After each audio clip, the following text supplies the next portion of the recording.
ఇది ఒక బాధాకరమైన దురదృష్టకరమైన సంఘటన. దీన్ని ఎవరైతే ఇప్పటికీ మీరు చూసే ఈ సంఘటన కూడా ఇప్పుడే మినిస్టర్ గారు ఎక్స్ప్లెయిన్ చేశారు. కిమ్స్ ఆసుపత్రి సమాచారం ప్రకారం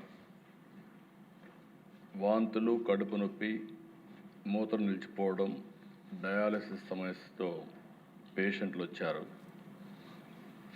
వీళ్ళందరూ కూడా లాలా చెరువు ప్రాంతంలోని చౌడేశ్వర్ నగర్, స్వరూప్ నగర్కి చెందినవారు. క్లినికల్ పరీక్షల్లో రక్తంలో యూరియా మరియు సీరం క్రియాటిన్ స్థాయిలు పెరిగినట్లు గమనించారు. ఇమ్మీడియట్గా ఆ నమూనాలని తీసుకుని ఎక్కడి నుంచి వస్తుంది, సోర్స్ ఏంటి, అన్ని విధాలు కూడా ఎంక్వైరీ చేస్తున్నారు. ఇది ఒకసారి చూస్తే దిశ కోరుకొండ మండలం నర్సాపురం గ్రామం వరలక్ష్మి మిల్క్ డైరీ ఒక 106 మందికి మిల్క్ సరఫరా చేయడం, ఆ మిల్క్ని ఆ డైరీ నుంచి వచ్చే మిల్క్ దీనికి కారణమని ప్రాథమికంగా నిర్ధారించారు.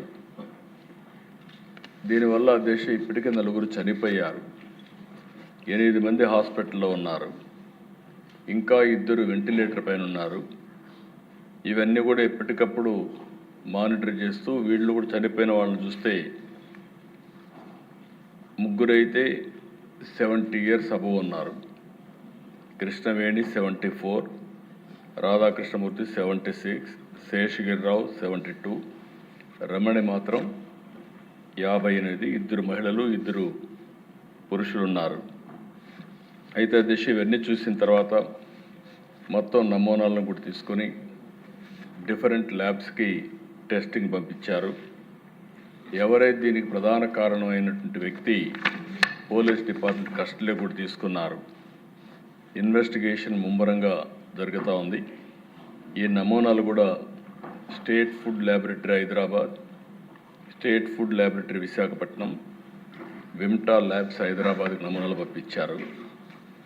కేసు కూడా ఎవరైతే మృతురాలు తాడి కృష్ణవేణి కుమారుడు సీతారామయ్య ఇచ్చారు, దాన్ని ఆధారంగా చేసుకుని 194 సెక్షన్ కింద బిఎన్ఎస్ఎస్ కింద సెక్షన్ 174 సిఆర్పిసి కింద కేసు కూడా బుక్ చేశారు.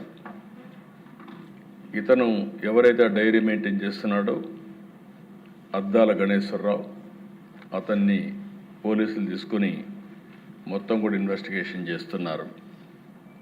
ఏదేమైనా దిశ అన్ని విధాలు కూడా 360 డిగ్రీ ఇప్పుడే మంత్రి గారు చెప్పినట్టు ఎంక్వైరీ చేస్తున్నాం.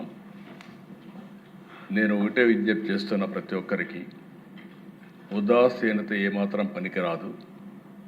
ఒకవేళ కావాలని చేసుంటే, ఏదైనా కక్కుర్తిపడి కలుషితం చేస్తుంటే మాత్రం చాలా సీరియస్గా ఉంటాం. ఒకవేళ ఏం జరిగిందో మొత్తం ఎస్టాబ్లిష్ చేసి దోషులపైన కఠినమైన చర్య తీసుకుంటాం.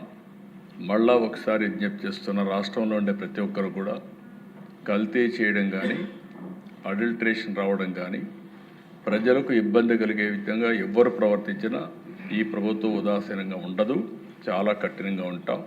ఆ విషయం గుర్తుపెట్టుకోవాల్సిందిగా మరొక్కసారి హెచ్చరిస్తూ, ఎవరైతే చనిపోయారో ప్రాథమికంగా 4 చనిపోయారు. ఆ 4కి ఒక 10 లక్షల రూపాయల చొప్పున ఆర్థిక సహాయం చేస్తూ, అదే సమయంలో ఎవరైతే హాస్పిటల్లో ఉన్నారో వాళ్ళని పూర్తిగా రికవర్ అయ్యే వరకు వారికి ఎంత డబ్బులైనా ఖర్చు అయినా ఆ డబ్బులు కూడా ఖర్చు పెట్టి వారికి పూర్తిగా సహకరిస్తామని చెప్పి మరొకసారి తెలియజేసుకుంటూ, చనిపోయిన కుటుంబాల పట్ల నా ప్రగాఢ సానుభూతి తెలియజేసుకుంటూ, ఆ చనిపోయిన వాళ్ళకి ఆత్మశాంతి కలిగాలి భగవంతుని ప్రార్థిస్తూ సెలవు తీసుకున్నాను. అధ్యక్ష.